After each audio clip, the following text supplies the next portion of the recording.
您好，这是静姐说花。大概已经猜到了，今天我们来说浇水。如果蝴蝶兰没养好，可能很多时候就败在浇水上，因为浇水太重要了，甚至超过给肥。因为肥实在不会给，完全不给也能开花，但水又不能不给呀。浇水的具体方法有很多种，但今天我尝试一下，先不着急说具体的方法。我来尝试一下，看看能不能把浇水这件事儿变成一件非常简单、非常好掌握的事情。在开始说浇水之前，我先来说说浇水的3个目的。第一个目的也是最重要的目的，就是浇水给植株补充水分。第二个目的是清洁，包括清洁盆里面以及叶面。第3个目的是降温。浇水呢，主要就这3个目的。如果硬要拼凑一个，浇完水空气湿度还会增加，那要说增湿也行吧。在3个主要目的当中，第一个也就是补充水分那是最主要的目的，但另外2个虽然不是最主要的，也挺有帮助，可以帮助我们决定浇水的方式以及要不要浇水。比如每隔一段时间呢，用大水哗哗的冲一冲盆，冲一冲植料，那这个方式就不仅仅是补充水分，而是可以清洁一下盆内的环境。所以如果觉得盆里的环境需要被清洁一下，那就最好选择大水浇的方式。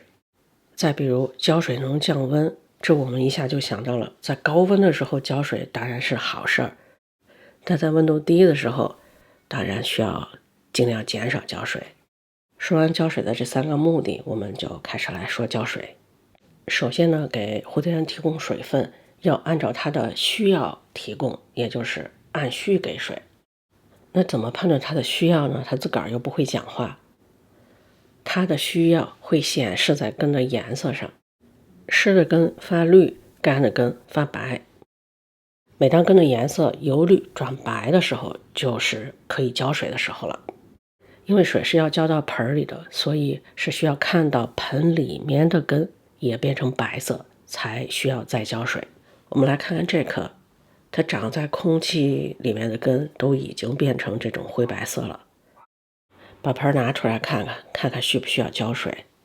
哇，盆里面居然还是湿的，下面的那个水还泡到了盆底。前几天我刚刚浇过水，应该是这个盆儿比较沉，下面放的是那种装鸡蛋的盒嘛，这个盒可能比较薄，一压就压下去了，大概是。好在现在是夏季，问题不太大。也所以呢，浇完水的第2天、第3天再去查一下，看看盆底下存的那个水，主要是套盆里存的那个水，是不是还泡着盆呢？有时候上面的水嘛，一直还在往下流，底下可能就会积攒的水有点多。锯条这盆我打算放在这个位置，让它干1天。我们可以看到这颗盆里面的根呢还非常的湿，但盆面上或者说空气里面的根呢已经干了，已经是灰白色了。像这种情况呢，可以什么都不用做，因为盆里面有干透还是需要一些时间的。看现在是已经放到第2天了，盆里面依然还是湿的。如果这会儿温度比较高，空气特别干，也可以给外面的根喷喷水，或者说就想给它喷点儿也行，不要喷太多，只把外面喷喷湿就好了，不要喷到说水还要往下流就行。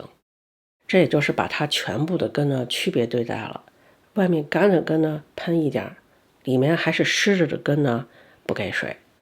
不过呢，长在外面那些气根也不用太担心它们。这就是蝴蝶兰根的特点，之前讲过，这儿就不赘述了。我们只需要记得蝴蝶兰的根是非常非常耐旱的就好了，还可以通过它的生长速度来判断。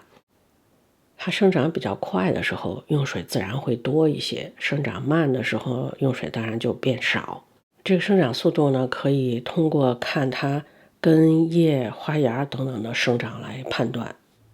然后再结合着温度，通常温度偏高的时候用水会多一些，偏低的时候用水会减少一些。生长速度和温度对于浇水这件事呢，是从一个比较大的框架上起指导作用。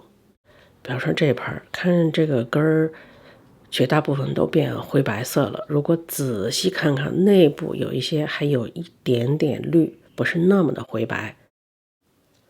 如果这会儿正值低温，比如说冬季，那这种情况我肯定不会给水。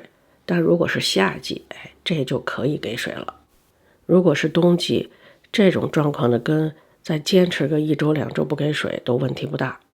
当然我说的是我这里的冬季温度比较低，所以我说冬季代表的是低温。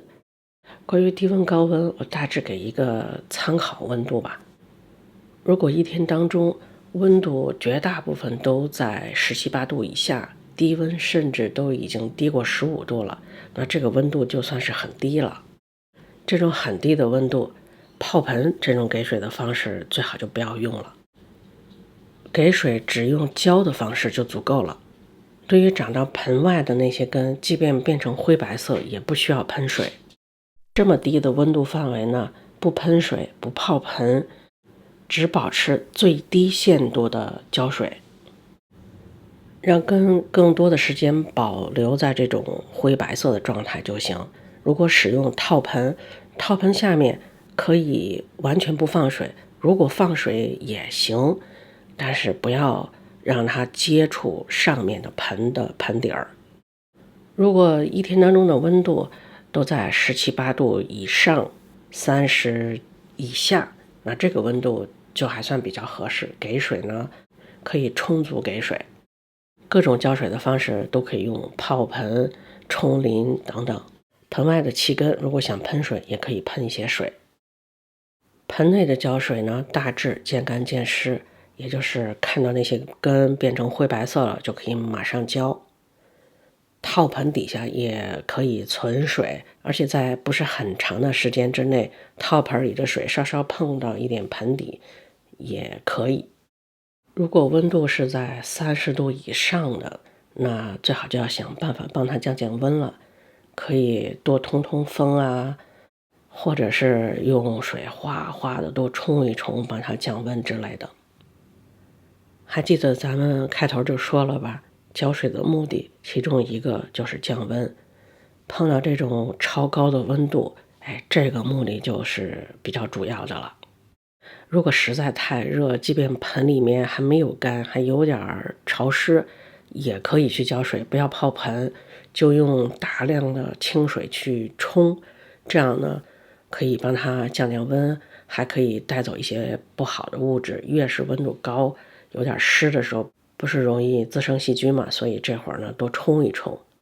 同时也要加强通风，让冲过之后的盆呢尽快干。我刚才说的那个温度范围呢，大致做参考，因为任何事情都不是孤立的，还会跟其他的，比方说通风啊、湿度啊等等有关系。最后我们再来说蝴蝶兰给水的原则，见干见湿。为什么最后才来说呢？这么重要的一个原则，因为我觉得但凡了解一点蝴蝶兰，这个原则可能都已经知道了。见干见湿的原理，也就是为什么要见干见湿就不讲了，只需要记得蝴蝶兰的根经过1万年的进化，它喜欢干湿交替就行了。说的是蝴蝶兰根的表面有干有湿，干湿交替，这是它比较喜欢的一个状态。好了，到这儿为止呢，我把蝴蝶兰浇水的道理讲完了。具体的浇水方式，也就是泡盆、冲淋，少少的浇一点、喷一点之类的，那就可以根据自己的情况以及需要来选择使用了。今天的视频呢，就先到这儿了，那咱们下期再见。